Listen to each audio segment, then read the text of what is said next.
सरकार के सामने देश के इन मुद्दों का वो रखेंगे और उनका विरोध करेंगे।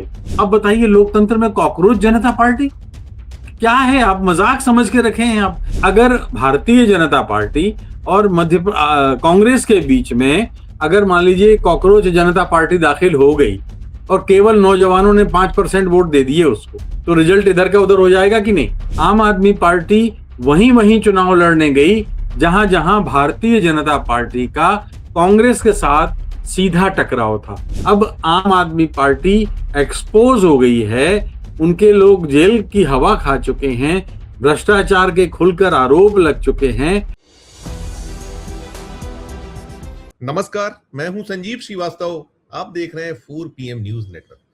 दोस्तों, देश में बहुत कुछ चल रहा है। आपने देखा कि राम मंदिर दान डकैती जो मसला मामला है वो कैसे तूल पकड़ा हुआ है, और भी अलग अलग विषय हैं जो इस सरकार से जुड़े, जो देश की हुकूमत है, और तमाम जो बहुत गर्म विषय हैं जिनको लेकर राजनीति सरगर्म है।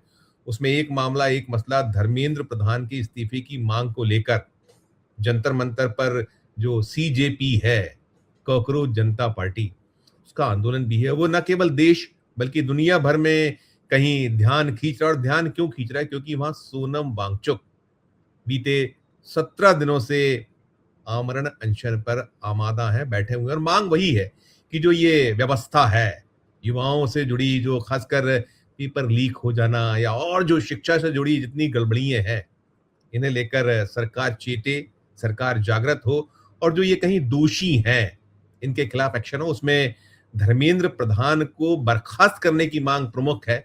अब लेकिन ये सरकार है, ये सरकार तो साफ कहती है कि हमारे यहाँ इस्तीफे नहीं होते, यानी कोई एक्शन नहीं होता। हम देख रहे हैं बीते 12 सालों से प्रधानमंत्री नरेंद्र मोदी जी बातें तो बहुत बड़ी बड़ी करते हैं, उनका कुनबा पूरी बहुत बड़ी बड़ी बातें करता है, लेकिन यदि खुद पर जब उंगलियां उठती हैं और कहीं बात एक्शन की हो तो फिर नतीजा ढाक के 3 पात है। और उसमें एक बड़ा सवाल ये भी है कि वो जो CJP है या जो सोनम वांगचुक उनके साथ बैठे हुए हैं, वो समर्थन हासिल नहीं हो रहा है। जो कभी अन्ना आंदोलन, और कहीं ये भी निकल रहा है कि ये दूसरे अन्ना हो रहे हैं। बहुत सारे प्रश्न हैं, बहुत सारे कहीं उत्कंठाएं हैं, देश के मन में भी हैं और हमारे मन में भी कहीं ना कहीं 4PM चाहता है इसे डिकोड करने का प्रयास किया जाए। चलेंगे एक बेहद बेहद खास मेहमान, सबसे उनको जोड़ना चाहूंगा। जुड़ गए, हमारे साथ हैं राजेश बादल साहब, परिचित हैं, और राजेश बादल जी से एक दीर्घ अनुभव वाले जर्नलिस्ट हैं, सुधी जर्नलिस्ट हैं। आपका बड़ा लंबा कैरियर 50 सालों के लगभग का, और तमाम बड़े बड़े चाहे वो प्रिंट मीडिया संस्थान हो या राजसभा टीवी, और आज जिसे गोदी मीडिया कहते हैं, लेकिन एक वक्त में वो आज तक जिसमें सुरेंद्र प्रताप सिंह जैसे या और भी ऐसे दिग्गज लोग होते थे। बहुत स्वागत राजेश सर। ये जो चल रहा है, धन्यवाद संजीव। मैंने जो भूमिका बांधी, खासकर ये जो सोनम वांगचुक जी, कैसे देखें कैसे लें? क्योंकि जो 17वां दिन अनशन का, सरकार तो कान भी नहीं धर रही है और दुनिया चिंतित है कि इतने बड़े एक मैग्सेसे अवार्ड विनिंग शख्स जिन्होंने शिक्षा के लिए क्या क्या नहीं किया, और बाकी भी इनोवेशंस उनके देश दुनिया में ख्यात हैं, अलग अलग कंट्रीज से उन्हें सम्मान मिला है। ये अलग बात है कि हमारा देश जो इस समय की हुकूमत है वो शायद नहीं ध्यान दे पा रही। कैसे देखे कैसे ले? जो मैंने कहा कि समर्थन ही नहीं मिल पा रहा जैसा मिलना चाहिए। आ रहे हैं लोग, लेकिन वो जनसैलाब नहीं है, करोड़ों बच्चों के भविष्य का सवाल है। टिप्पणी आप। देखिए, बड़ा दिलचस्प आपका प्रश्न है और बड़ा दिलचस्प इसका उत्तर हो सकता है। काठ की हांडी एक बार ही चढ़ती है। खूबसूरत बात। 2012 में जब अन्ना हजारे के अगुवाई में आम आदमी पार्टी नाम की एक छोटी सी पार्टी का उदय हुआ था, और बल्कि आम पार्टी का उदय नहीं हुआ था, एक संगठन आया था जो बेरोजगारी और भ्रष्टाचार के खिलाफ आया था, और ये वादा करता था कि वो गैर राजनीतिक ढंग से विरोध करेगा और लोगों तक अपनी बात पहुंचाएगा। यानी पॉलिटिकल सिस्टम में दाखिल होने की बात वो आम आदमी पार्टी नहीं करती थी उस समय। उस समय भी 2-2.5 साल चुनाव के बचे थे, अब आज भी 2-2.5 साल चुनाव के बचे हैं। उस समय भी बेरोजगारी और भ्रष्टाचार के मुद्दे जबरदस्त थे। आज भी आप देखें तो 2000 जो गरीबी और बेरोजगारी के जो मुद्दे हैं वही सबसे ऊपर हैं। उस समय भी जंतर मंतर पर धरना हुआ था, इस समय भी जंतर मंतर पे धरना हुआ। उस समय भी रेमन मैग्सेसे अवार्ड प्राप्त अरविंद केजरीवाल थे, इस समय भी रेमन मैग्सेसे अवार्ड प्राप्त सोनम वांगचुक केंद्र में हैं। उस समय भी एक बहुत बड़ा तकनीकी जानकार अरविंद केजरीवाल खुद भी इंजीनियर रहे हैं, आप जानते हैं। और इस समय भी एक अभिजीत दिपके जो हैं औरंगाबाद के, वो भी इसी तरह के हैं, इसी बैकग्राउंड से हैं।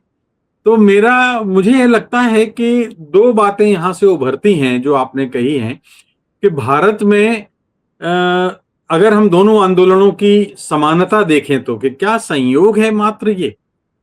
शायद ये संयोग मात्र नहीं है, क्योंकि 2012 में जब ये आंदोलन शुरू हुआ था, उस समय आपको याद होगा कि डॉक्टर मनमोहन सिंह की सरकार थी और मनमोहन सिंह की सरकार को ये कहा जाता था कि अब ये सरकार काम नहीं करती, मनमोहन जी मौन रहते हैं और छतरी ओढ़ के घी पीते हैं, क्या इस तरह वगैरह वगैरह के बड़ी उटपटांग से बातें उनके बारे में कही जाती थी।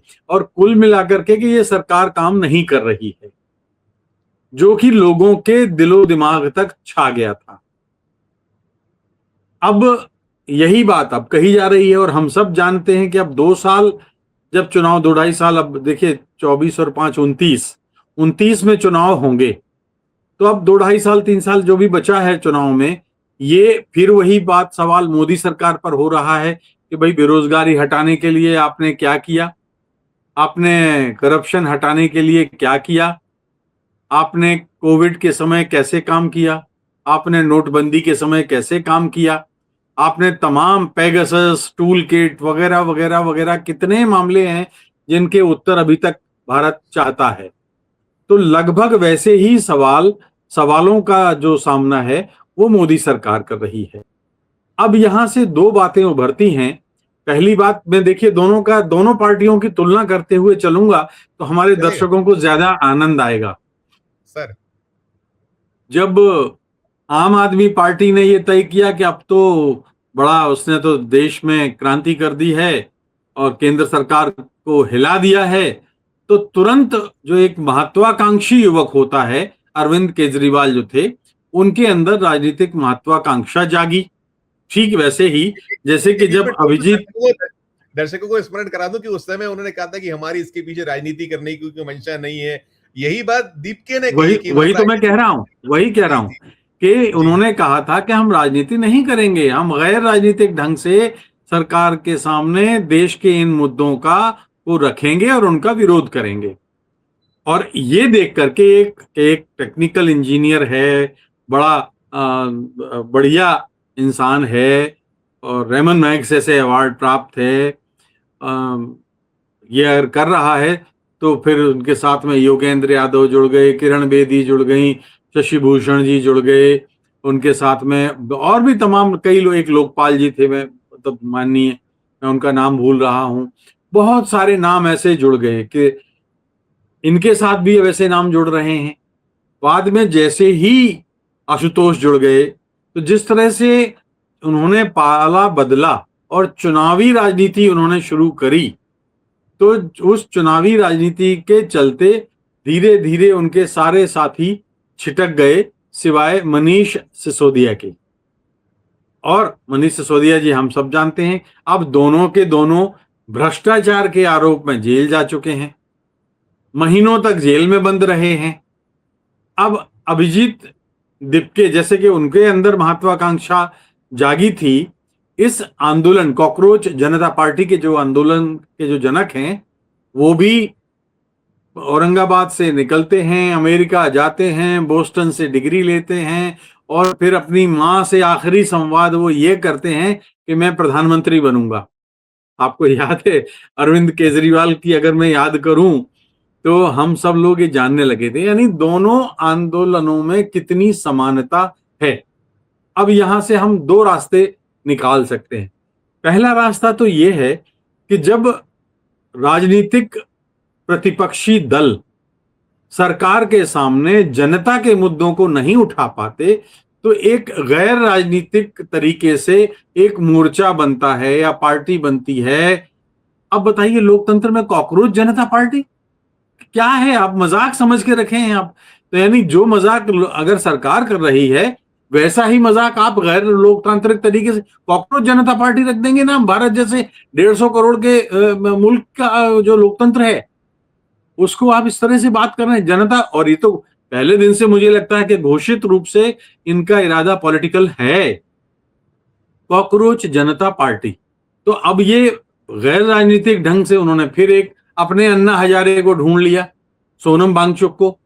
सोनम वांगचुक उनके प्रभाव में आ गए, और प्रभाव में आ गए। 17 दिन का उनका अनशन हो गया, शुगर डाउन हो गई, बीपी डाउन हो गया, और देश भर में हजारों लोग कह गए। लेकिन अन्ना हजारे और सोनम वांगचुक में अंतर है।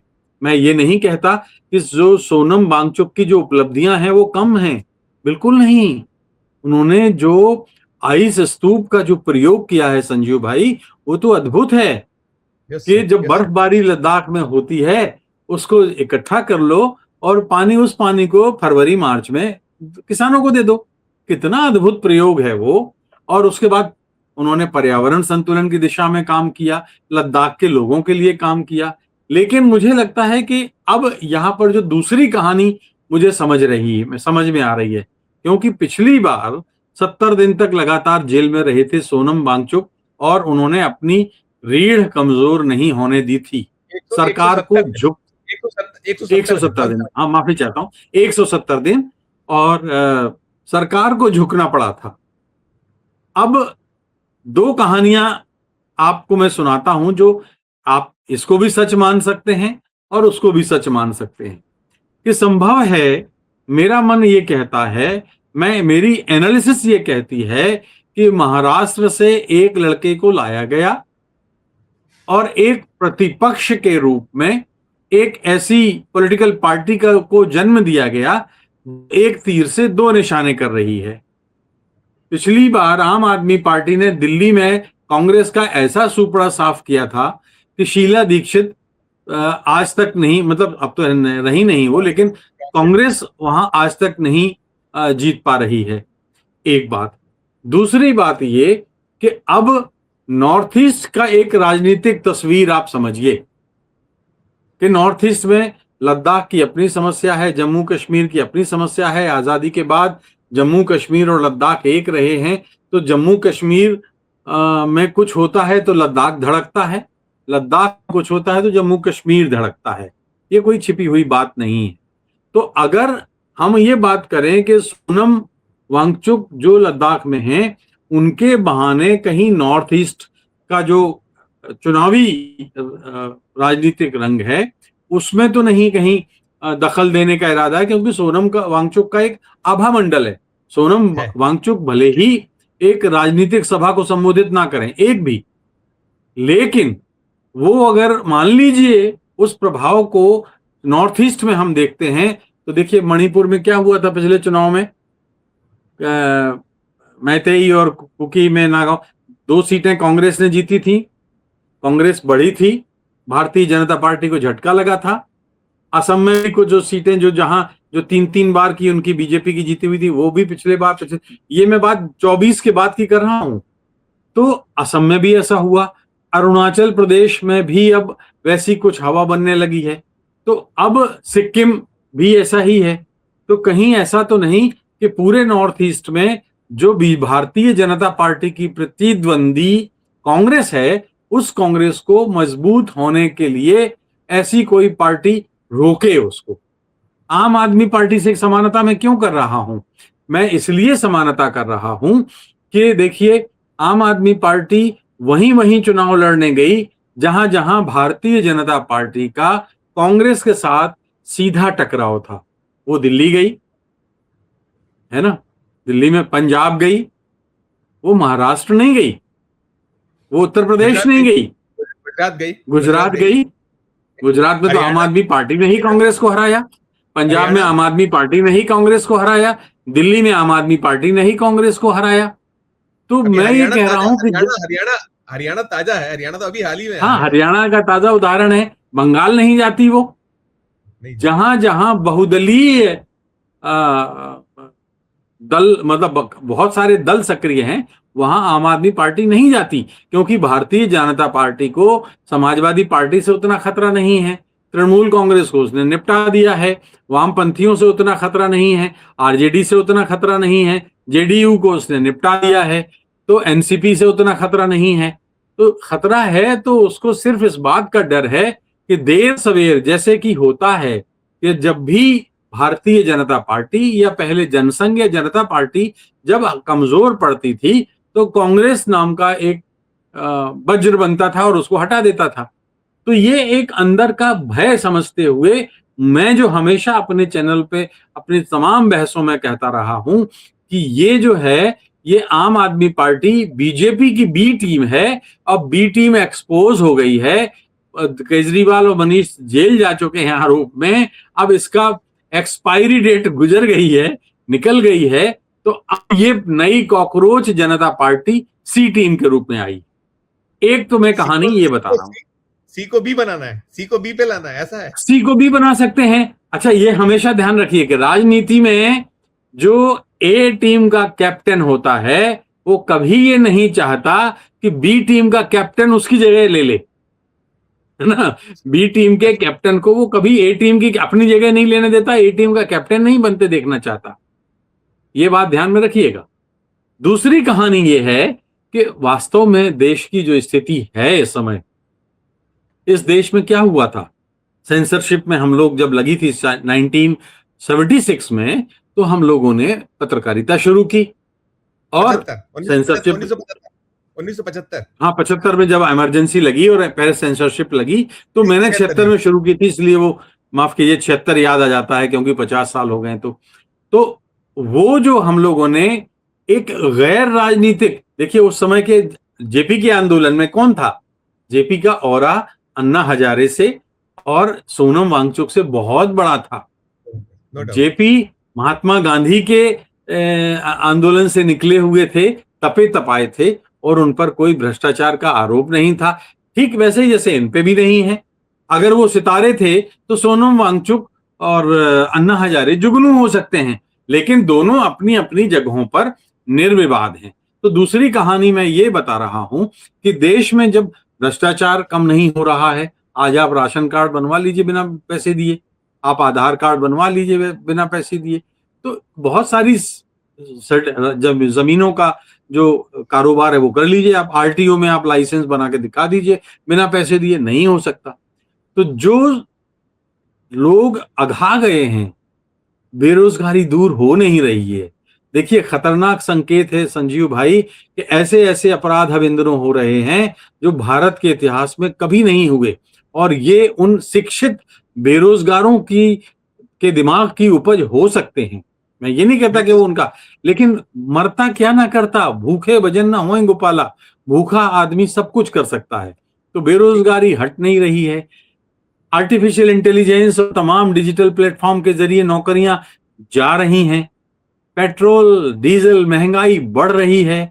आप देखिए कहां आसमां, हम आज 100 रुपए का मैं स्कूटर पे अभी परसों गया तो मैंने 300 रुपए का पेट्रोल डलाया, आज वो रिजर्व में आ गया। यानी 300 रुपए का जो मैं 150 किलोमीटर चलता था अभी मैं उतना भी नहीं चला। तो कहने का मतलब ये है कि जो समस्याएं हैं वो अपनी जगह हैं। तो दूसरी कहानी के रूप में मैं यही कह रहा हूं कि संभव है कि ये भारत का सामाजिक ताना बाना है जो एक सिस्टम को, एक सरकार को, एक व्यवस्था को एक सीमा तक वो भरोसा करता है, और जब वो देखता है कि उनकी समस्याएं नहीं सुलझ रही हैं तो वो अपने बीच से ही कोई ना कोई एक प्रतीक खड़ा कर देता है। तो संभव है कि ये दूसरा प्रतीक हो। जी संजीव भाई। नहीं बिल्कुल नहीं, इसमें इसमें सवाल यही है, देखिए लोगों का शायद भरोसा टूट गया है, जो उनके साथ में छलावा हुआ, धोखा हुआ, बाद में जिस तरीके से ठगे हुए उन्होंने खुद को महसूस किया, तो शायद ये वजह है कि इतना बड़ा चेहरा, नो डाउट आपने ये भी कहा कि ये दूसरे अन्ना उनको कहीं उपयोग के नाम पर कि निर्विवाद है, वो बहुत विद्वान है, अति विद्वान है, दुनिया उनका लोहा मानती है, तो कहीं ये वजह है इसीलिए कि उस तरीके से कि हम, आपने जो चीजें, हमारे हमारे बच्चे भी हैं, हमारे बच्चे, हम उनको लेकर चिंतित हैं कि कब कैसे रोजगार मिलेगा। इतना वो Indian institute of foreign trade में पढ़ रहा है, लेकिन चिंता ये कि कल नौकरी मिलेगी कि नहीं मिलेगी। हम तो आईआईटी आईआईएम इक्विवेलेंट है वो। तो नहीं जुड़ना, जो कहीं जिन्होंने भोगा कि भी उन बच्चों के कितनों ने सुसाइड किया, अभी जब वो नीट का फिर परीक्षा हुई, तो फिर ये क्या, इसका हल क्या निकलेगा? एक तो ना जुड़ना, और दूसरा जब यदि ये सरकार प्रायोजित है तो फिर धर्मेंद्र प्रधान या कुछ, क्या कुछ बीच में दिखता है आपको, कुछ होगा, या सब कुछ ढाक के तीन पाती मान के चले? देखिए, धर्मेंद्र प्रधान तो है, ये एक बहाना है। और इस्तीफा हो भी जाएगा तो क्या सरकार बहुत अच्छी हो जाएगी? बेरोजगारों को नौकरी मिल जाएगी, भ्रष्टाचार दूर हो जाएगा, महंगाई दूर हो जाएगी? ये नहीं, तो उसको एक उसको प्रतीक उस है। आंदोलन को उस और आंदोलन को अगर बल देखा देना है, जाए, इस आंदोलन को बल देना है, नहीं, जैसे आपने स्ट्रीम को इस तरीके से स्थापित करना है कहीं की वो जो हमारे खिलाफ जितना विरोध है वो कहीं उसमें भी शिफ्ट हो जाए, बटे नहीं, उन मुझे कांग्रेस या और इंडिया ब्लॉक को ना जाए, इस एंगल से पूछ रहा था। पता नहीं, मैं तो ये कह ही रहा हूं कि ये हताशा है, ये नौजवान पीढ़ी का आक्रोश है, गुस्सा है। जो दूसरी कहानी जो मैं कह रहा हूं, वो संभव है कि ये युवाओं का आक्रोश और गुस्सा बाहर आ रहा हो फूट कर, कब तक नहीं आएगा। लेकिन ये चुनाव के मसले, चुनाव के मुद्दे नहीं बन पाते। ये अफसोस की बात है हमारे लोकतंत्र में। हमारे लोकतंत्र में अभी भी राम मंदिर का मसला बनता है, अभी भी लाडली बहनाओं को जो पैसा मिलता है वो मुद्दा बनता है, हमारे यहाँ के चुनाव में जो उपहार बांटे जाते हैं वो मुद्दा बनता है, हमारे यहाँ के चुनाव में जो शराब बांटी जाती है वो मुद्दा बनता है। आप देखिए, राहुल गांधी या जो दूसरे विपक्षी दल हैं वो मुद्दे उठाते रहे। राफेल का मुद्दा उठाया था, क्या मुद्दा बन पाया? तो नीट की परीक्षा क्या मुद्दा बनेगी? ये मेरा सवाल उल्टा बल्कि ये है, ये जो मसले हैं एक साक्षर भारत के हैं, जागरूक भारत के हैं, नौजवान भारत के हैं, और वो भारत जो विश्व में सबसे ज्यादा युवा आबादी वाला, मेरा ख्याल है कि 36% लोग नौजवान हैं यहाँ के। किसी देश में इतने नौजवान नहीं हैं जो अपनी चिंता करने के लायक बालिग हो। तो ये अगर हुआ है तो बहुत गंभीर चेतावनी है हमारे सिस्टम को लेके। और एक बात और आपको याद दिला दूं, ये जो श्रीमान हैं अभिजीत दिपके, जो औरंगाबाद से गए पत्रकारिता की पढ़ाई करके, वो भी आम आदमी पार्टी में रह चुके हैं, जड़ में, दोनों 3 साल तक, 2020 से 23 तक वो रह चुके हैं आम आदमी पार्टी में। तो इसलिए मुझे लगता है कि मैं शायद अभी दोनों कहानियों पर बात करते हुए कि शायद अब आम आदमी पार्टी एक्सपोज हो गई है, उनके लोग जेल की हवा खा चुके हैं, भ्रष्टाचार के खुलकर आरोप लग चुके हैं।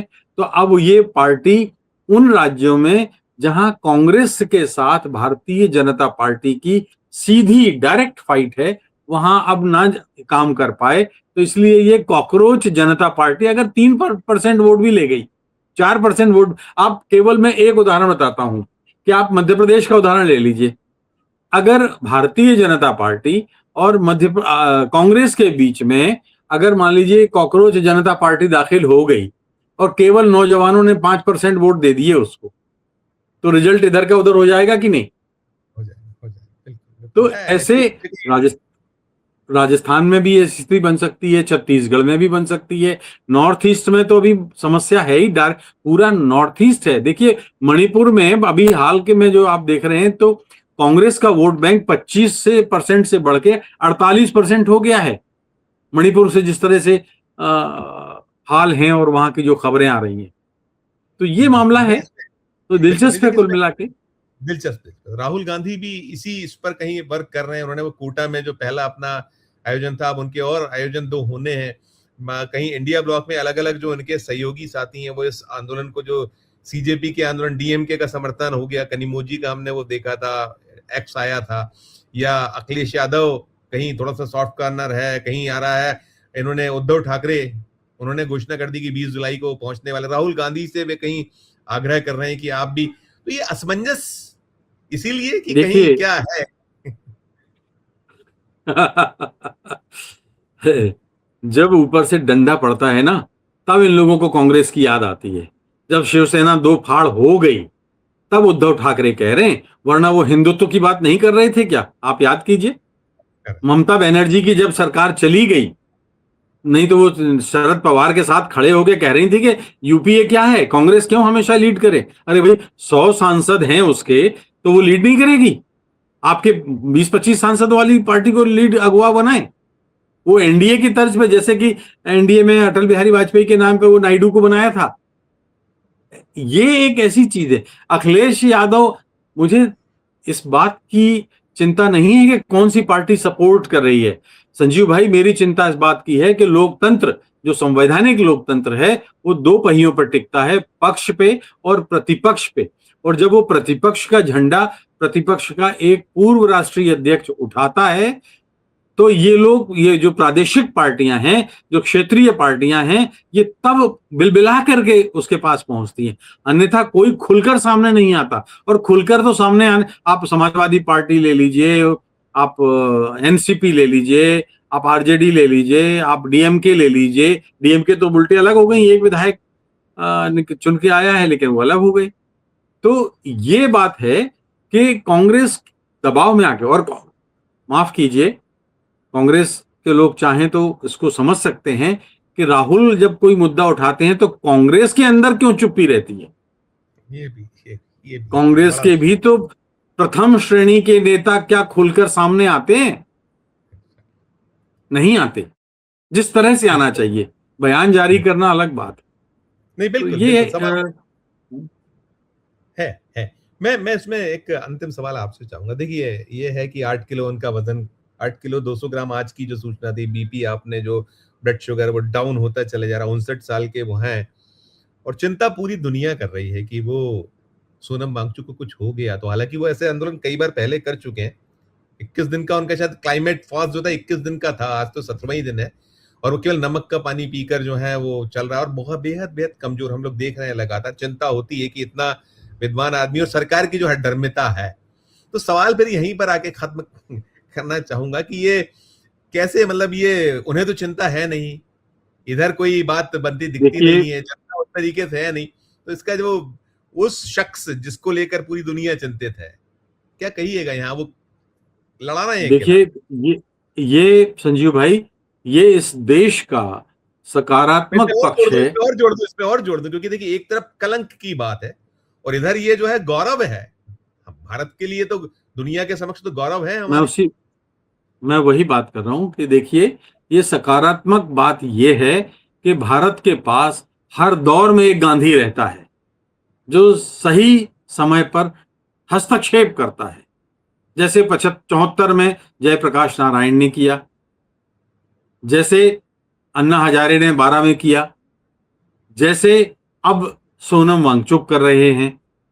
लेकिन दुर्भाग्य की बात यह है, नकारात्मक पक्ष यह है कि जयप्रकाश नारायण ने भी एक वक्त पे उनको निराशा हुई थी कि वो ठगे गए, जनता पार्टी के लोग जिस तरह से उनके साथ व्यवहार कर रहे थे। अन्ना ने भी यही बात कही थी आम आदमी पार्टी को लेकर के, अगर आपको याद हो तो कहीं सोनम वांगचुक का भी अनुभव ऐसा ही ना हो, तीसरी बार तीसरा गांधी न ठगा जाए। बहुत खूबसूरत बात, बहुत बढ़िया बात, बहुत अच्छी जगह समाप्त किया राजेश जी। यही चिंता है कि कहीं वो, आपने भी कहा शुरू में कि कहीं उनको भी वो फंसा तो नहीं ले गया, वो अपने एक जो रहता है ना कि कई बार हम बहुत अंतर्मन से होकर जाते हैं और फिर बाद में पता चलता है कि हम ठग लिए गए, फंस गए। वैसा ना हो, ईश्वर ना करे, लेकिन अभी आज के हालात में तो यही कई शंकाएं ज्यादा है। शुक्रिया अदा करूंगा, बहुत धन्यवाद, आभार, अच्छी एक चर्चा की। दोस्तों, आप सुन रहे थे राजेश बादल जी, और हम बात कर रहे थे सीजेपी का जो आंदोलन चल रहा है, उस आंदोलन में सोनम वांगचुक, तीसरे गांधी जो कहा, तो चिंता है। आपकी अपनी जो राय हो, आपकी अपनी जो टिप्पणी हो, पूरे चर्चा को सुनने के बाद राजेश जी ने बिल्कुल बहुत खूबसूरती के साथ में हर पक्ष पहलू को कहीं आपके सामने रखा है। टिप्पणी कीजिएगा, राय प्रकट कीजिएगा इस वीडियो के कमेंट बॉक्स में, और अच्छी लगे चर्चा तो चैनल को लाइक कीजिए, सब्सक्राइब कीजिए, ज्वाइन कर बटन दबाइए तो हमारी हौसला अफजाई होगी। प्यार और स्नेह रखकर देखते रहिए 4 PM न्यूज नेटवर्क। धन्यवाद, नमस्कार।